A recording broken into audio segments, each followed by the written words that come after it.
Ito nga pala ay orange goose. So, ito ay nag-molt. Kaya nahawakan ko siya. Kasi pag hindi to nag-molt, hindi ko siya hawakan ganito. Kasi naninipit to eh. Kasi pag maliit lang yung hawakan natin, pag lumaki na, masakit na yun manipit.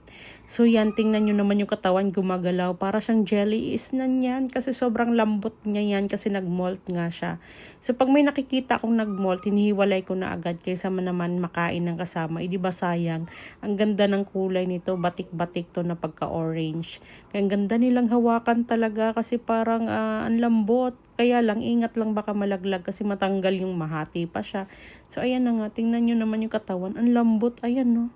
Ang linis pati. Ganyan sila pag nang-molt. Ang ganda ng kulay nila. Matingkad. Tapos, hindi sila makalaban sa'yo. Hindi ka rin nila sisipitin. So, ayan. Ang ganda na ng kulay niya. Ang linis. Grabe. Pwede na itong maberid kasi kakamolt lang. Kasi pag nag-molt sila tapos na-buried, nadadama yung eggs. Kaya maganda talaga na bagong molt sila bago mag-buried. So, sasabak na yan next month.